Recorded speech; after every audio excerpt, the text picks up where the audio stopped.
Good morning, everyone. I'm Lauren Surley. I'm the Director of Communications and IGR for the City of San Marcos. Thank you all so much for coming out and allowing us to provide this update to you all regarding the investigation of the iconic Village fire that took the lives of 5 individuals and injured many others and changed the lives of many on July 20th of 2018. First and foremost, I want to commend the San Marcos Fire Department, who has worked tirelessly along with a team of investigators for the last 5 years on this investigation. To the families of the victims, we cannot even begin to fathom the pain and loss you all have endured. Our hearts are with each and every one of you, and the City of San Marcos stands by your side.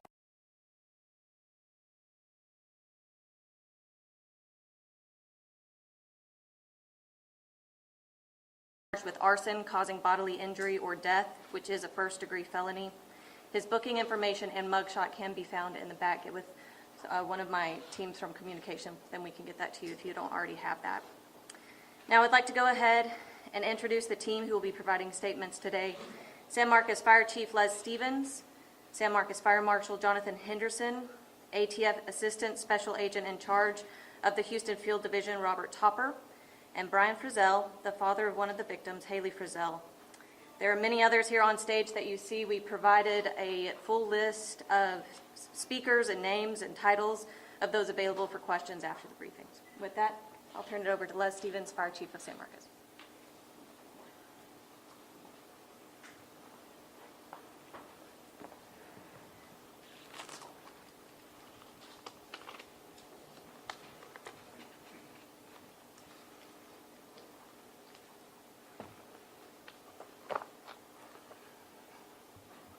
Thank you, Lauren, and thank you all for being here this morning. On July 20th, 2018, a fire was deliberately set at the iconic Village Apartments here in San Marcos. The fire resulted in the tragic deaths of 19-year-old Haley Frizzell, 21-year-old Belinda Moats, 20-year-old Drew Estes, who just yesterday would have celebrated his 25th birthday, 23-year-old James Miranda, and 21-year-old David Ortiz. The fire critically injured 19-year-old Zachary Sutterfeld, who suffered third-degree burns over 68% of his body and a severe traumatic brain injury. Numerous other victims suffered severe but non-life-threatening injuries as a result of this incident. The event has also taken its toll on this fire department and on my members. Since the night of July 20th, 2018, when we first requested to meet with the families of the victims at Westover Baptist Church, we have come to know each of these victims and their families on a very personal level. In the days immediately following the fire, we attended visitations and memorial services for most of the victims. We have cried with them many times. We've also had the amazing opportunity to get to know Zach and his parents, Carl and DJ, and to follow his miraculous recovery. We were there at the Fisher House for Zach's 21st birthday while he was still receiving treatment at the Brooke Army Medical Center, and we were there at Angelo State last fall when he graduated with his bachelor's degree. I've had numerous extremely difficult conversations with these families over the past 5 years. For 5 years, I've had to tell them we still don't have the answers. I want to thank each of them this morning for their continued faith, trust, patience, and most importantly, the grace they have shown us as we have searched for the answers they so rightly deserve. As you will hear from Chief Henderson and others, we have steadfastly maintained to ourselves, the victims and their families, and to our community that we believe this case could be solved. We have been relentless in that pursuit, and that is what brings us here today. We never stopped investigating, and we followed up on every single lead. Although it is impossible to thank everyone individually, I do want to say thank you to the countless individuals and agencies that have been a part of or supported this investigation, And now I'd like to take just a minute and introduce and recognize the individuals standing with me here today, many of whom have been both involved and personally invested in this investigation from its inception. I'll begin first with Ray Alatorre. Ray is the ATF Senior Special Agent. He was part of the National Response Team that arrived to help us with this and was shortly after assigned as the case agent. Mr. Alatorre, thank you for being here, sir. Greg Carlton, also with the ATF Special Agent and a certified fire investigator. Greg has retired from the ATF and has now gone on to other endeavors. Greg was the lead arson and fire investigator who assisted us in determining the exact location and cause of the origin of this fire. Mr. Carlton. Kelly Miner, police assistant, San Marcos Police Department, who came out of retirement to assist us and focus solely on this investigation. Supporting her in that effort was our own police chief, Stan Standridge. Another key to the solving of this case is Keith Posca from the DPS Texas Rangers. Our own fire marshal, Jonathan Henderson from the San Marcos Fire Department, who you'll hear from momentarily, and our deputy fire marshal, Robert Dallimore. I think Robert's right behind me. Also, when this started, Kelly Kistner was our fire marshal. He's since moved on to other opportunities, but Kelly is here this morning as well. Our Hays County Justice of the Peace, I believe, Precinct 2, I believe she still may be doing some work. Maggie Moreno has also been with us since the case's inception. And then from our Hays County District Attorney's Office, both our District Attorney, Kelly Higgins, at the end, and our Assistant District Attorney, Greg Cox. Not here with us this morning, but the individual who's probably been more supportive of me throughout this than anyone is our Assistant City Manager and Director of Public Safety, Chase Stapp, and our City Manager, Stephanie Reyes, who believed in us and gave us the resources and the support to further this investigation. I want to stress that we are here today due entirely to the dedication, professionalism, commitment, and teamwork of many individuals from numerous local, state, and federal agencies. We are here thanks to a collaboration that has endured for 5 long years. Thank you to San Marcos Assistant City Manager Chase Stapp, City Manager Stephanie Reyes, and Police Chief Stan Standridge for endorsing and supporting the formation of this task force, and our partner agencies for your willingness to continue to invest your resources into this effort. We are equally as confident in our Hays County District Attorney's Office and District Attorney Kelly Higgins and Assistant District Attorney Greg Cox's commitment to see justice served for these victims and to see the perpetrator of this crime, who has eluded accountability, to finally be held responsible for his actions. With that, I'd like to introduce our Fire Marshal, Jonathan Henderson.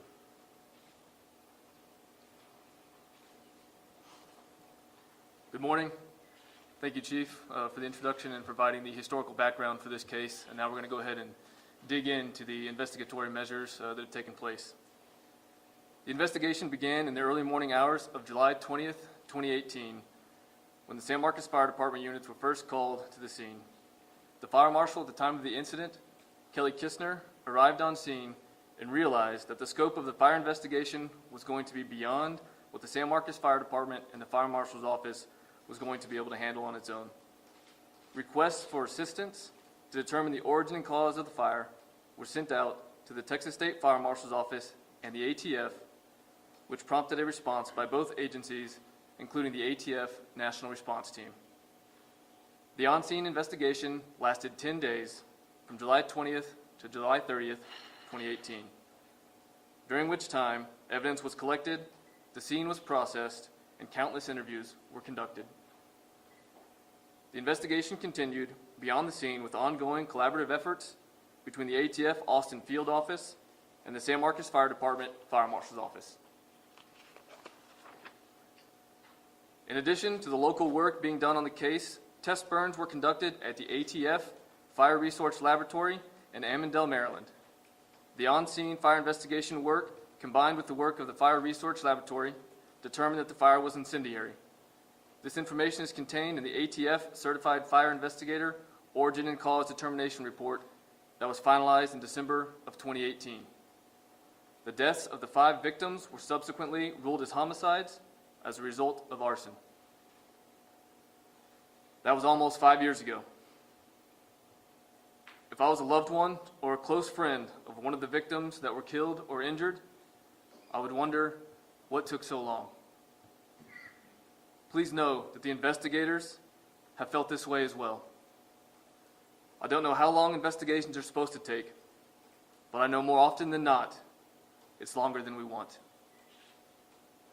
There is no easy button for investigations, only hard work, time, and good old-fashioned police work. Know that this case has always been a priority to the San Marcos Fire Department and the ATF. Each tip or new piece of information was investigated, and a report of investigation, known as an ROI, was generated. Currently, the number of ROIs is 265 and counting. These ROIs represent countless hours of following up on leads and documenting the findings. We have never given up on this case. We have been discouraged, we have suffered setbacks, but never given up. In late 2022, it became clear that we needed a new perspective and a fresh set of eyes on the case. Under the direction of Chief Stevens and Chief Standridge, and with the support of city leadership, the Iconic Village Investigation Task Force was formed. The task force met for the first time in October of 2022 and met almost weekly, communicating often on a daily basis regarding the case. This influx of fresh enthusiasm mixed with previous case knowledge ended up being the needed catalyst. Working on the foundations laid by the previous investigative teams, the task force read through hundreds of ROIs, watched hours of body camera footage, and re-examined all of the data available for this case. I would like to reiterate, nothing the task force has done would have been possible had it not been for the original work done by the ATF National Response Team, Texas Deputy State Fire Marshals, and former Fire Marshal for the City of San Marcos, Kelly Kistner.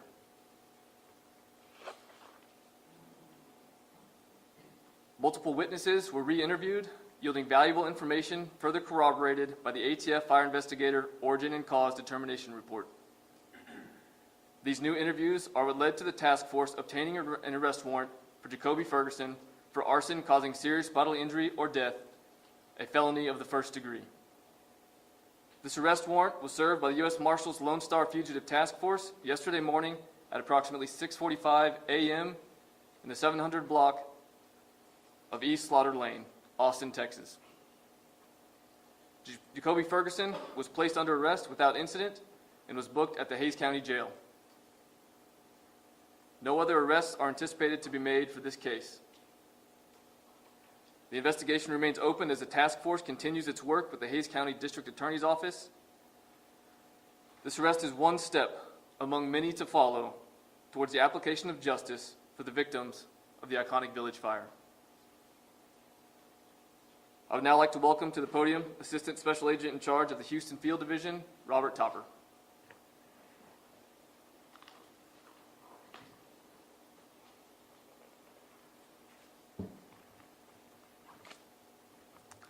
Good morning. I am Assistant Special Agent in Charge, Robert Topper, for the Bureau of Alcohol, Tobacco, Firearms, and Explosives, Houston Field Division. Our primary role during these investigations and investigations like this one is to work alongside of our state and local partners to bring about a resolution. I'd like to thank the San Marcos Fire Department, the San Marcos Police Department, and the Texas Department of Public Safety, Texas Rangers, for all the hard work and dedication that was put forth to identify and arrest the individual we believe responsible for this incident. On July 20th, 2018, the Iconic Village apartment building was set ablaze. The fire claimed the lives of 5 young adults and displaced many others and injured many more. Upon learning of the fire, ATF's Austin Field Office deployed to the scene and then our national response team was requested to support the investigation. Over the past 5 years, witnesses were interviewed, evidence was examined, and laboratory experiments were conducted to determine the origin and cause of the fire. Following exhaustive scientific research at the ATF's Fire Research Laboratory, all potential accidental causes for the fire were ruled out, and the fire was ruled an arson by ATF certified fire investigators. To the families of the victims, we've been working diligently to bring this investigation to a close and to hold the responsible party accountable. Thank you for your trust, and thank you for your patience. As we approach the 5th anniversary of the fire, I hope that yesterday's arrest does provide some comfort. Thank you for your time.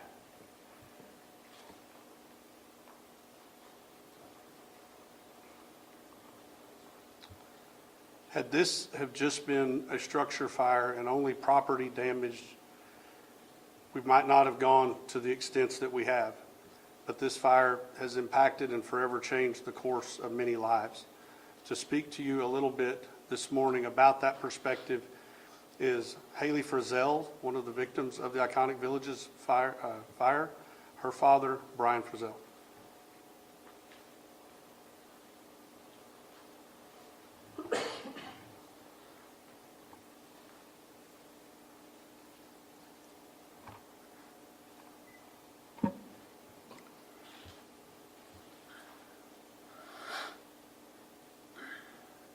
Five a.m. phone calls are terrible, and no parent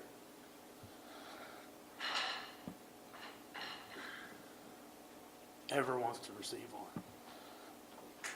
But on July 20th, 2018, my son called me and my wife at 5 a.m.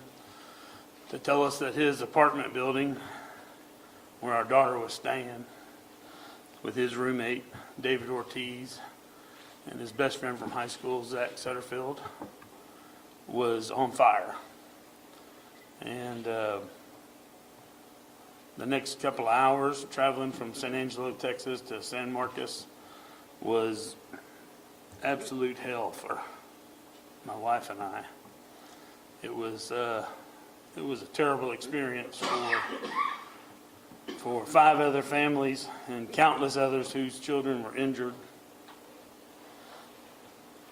Driving around Hays County, Travis County, Comal County, going to every emergency room, going to every hospital, begging for Jane Doe to be your daughter is an absolutely horrendous experience. I can't imagine what everybody else was going through, but I know what we went through. And I would never wish that on any parent or anybody, and for any reason in the world. Nobody deserves that. And the 5 young people who died and all the people who were injured on that day certainly didn't deserve to have their lives changed forever for some reason that still unknown, but will never be a good reason for any of it, I'm sure. As horrendous as all that was, when we got to San Marcos, we went straight to the fire, and I was actually met in the parking lot of the apartment complex by people running the control. And from the very first time we met, they were absolutely perfect. They were very understanding that it was a terrible day in our lives, and we felt very loved and very informed all day long, from the churches of San Marcos to all the outpouring of love from the community here. I know that Michelle and I and the families I've spoken to, we're happy that this day has finally come. But most importantly, we want to thank all the people who made it happen because I know 6 or 7 months ago, this sure seemed like it was ready to go and be a cold case forever. And when we heard that the great people behind us were willing to use your time and resources to keep this alive and look one more time, we were hopeful, but not really expecting great results. And so to get the phone call the other day and to know that we'd gotten to a point where we had an arrest warrant issued and an arrest made on Drew's birthday, what a blessing. And we are eternally grateful for all of those that kept looking and kept re-looking when everybody else said, we can't find anything, we can't find an answer. So to the communities of San Angelo and Pasadena, Texas, Austin and San Marcos, we thank you so much for loving us and staying beside us for the last 5 years, because we couldn't do it without you, without our families. And Peggy, thank you for continuing to write stories about our families and our loved ones. Chief, I can't thank you enough for being willing to get one more look at this. For all of you guys involved, we are eternally grateful. So, thank you. I hope that we're able to make this thing stand up for forever. We appreciate you. Thank you for being here. I'll take some questions now. Can I just ask, Fire Marshal Henderson, you described that multiple witnesses were interviewed again, and then that led to the obtaining of an arrest warrant. Will you just please take us inside the investigation a little bit more? What was said? What new evidence came forward? We know that Mr. Ferguson lived at Iconic Village. Will you just please any of those facts, please? And obviously, I'm not going to get into specifics, but yeah, so multiple people were re-interviewed. And again, it really just went back to, we started from the beginning on the case, and we started to re-examine everything that was documented by the State Fire Marshal's Office and the ATF, as well as reading the report from the Fire Research Laboratory, which obviously wasn't available at the time during the investigations, whenever the initial interviews took place on scene, close to the time of the event, July 20th. And so we went back with that new knowledge, and again, I really do think that bringing in the Texas Rangers, in particular Keith Posca, as well as the rest of the team, Kelly and Robert and Ray really provided the backbone for the investigation, because he had kind of that thread from the very beginning. And so just a new, fresh set of eyes, and again, with that still the historical knowledge of the case, we were able to determine different questions, more questions to ask, that led to new information being discovered. What aspects of this case made it difficult to solve right away? Mr. Ferguson lived in Iconic Village. I remember at the time in covering it that you all figured out pretty quickly, like, the general area where it may have started, like where the worst of the fire was. So why did it take, like, what parts of the case made it difficult to pinpoint them? Fire investigations, because of their nature, are difficult and complex to solve. So if we start from there, we had our work cut out for us from the beginning. In addition to that, again, it just takes time and a lot of effort. And I think that we had the right people on scene in the beginning and continuing throughout the past 5 years. We just needed a new, fresh set of eyes. Was he interviewed at the time? Was his name anywhere in the records? You know, sometimes you hear about criminal cases where the suspects ends up being interviewed right away and then, you know, arrested years later. Was that the case? Was he ever? He was interviewed at the time, yes, along with a host of other people as well. Was there anything that stood out about him at the time? Or just...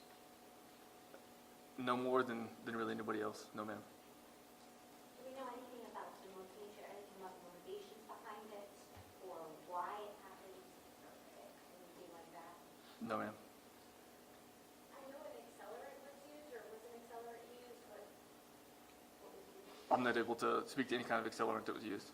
Did any of the community tips help in the investigation, or was it based solely on the witness interviews? It was really predominantly based on the witness interviews that we had at the time. There was no tip that came forward that provided new information. It was the task force, the original work by the ATF and State Fire Marshal's Office, the information that they had that led to this arrest. Can you clarify how he was regarded as a neighbor, as a person in that apartment complex? You know how sometimes you have a very friendly neighbor, you have a neighbor who's like, out there. Any idea how he was? I'm not really able to speak to that. I cannot speak to that. Has he admitted or denied any involvement in this crime? I really don't want to dig into that anymore right now. And can I ask, what was his reaction yesterday at being arrested? I would say fairly startled. And was, like, what kind of, like, is this where he lived, or was it a place of business where he was arrested? Between his place of work and place of residence. And are you able to say where he works or what kind of job he has? Not at this time. Can you clarify who was in the task force, or you mentioned earlier? The members of the task force were Keith Posca with the Texas Rangers, Kelly Miner, San Marcos Police Department, Robert Dallimore, San Marcos Fire Department, Ray Alatorre, ATF, and myself. How was he connected, or was he connected to Texas State University? Was he going there? Why was he in what was essentially a student? He was a student at Texas State University, Was he an undergraduate or graduate? undergraduate. Do you know what he majored in? No, ma'am. I know you said that there was no new tip and that was just going back, but can you name like maybe an aha moment or that moment when it was like, this is the person, this is who we're gonna. Not at this time. So if there's, I'm assuming perhaps there won't be any of the $110,000 reward you paid out. That's correct. So no reward you paid because there wasn't a tip that played a role in it to the state. You are correct. Where is he held, and what are the prospective charges that you intend to file? So the charges that have been filed are for arson causing serious bodily injury or death, which is a first-degree felony, and he's at the Hays County Jail. Any murder charges possibly pending? Homicide? I'm leaving that up to the DA's. The DA's office. We're working with them on that, and any other charges that might be filed later will come from them. Can you speak to when, he's living in Austin now, can you say about when he moved away from San Marcos? Was it a short time after the fire, or do you know when? It's in our notes. I don't have that for you right now, though. Does he have any other previous arrests or any other kind of arson charges? No. Can you speak to where approximately in the building or around the building it started, and can you say what was set on fire? I mean, what was the initial point of ignition? The importance of the origin and cause determination report can't be overstated as far as how that helped us solve this case. And so we are going to go ahead and hold that one pretty close to the vest for now. Was it the building he resided in? The fire was in building 500. He did not reside in the 500 building. Did he have any relationships, romantic or attempted romantic relationships, anything like that?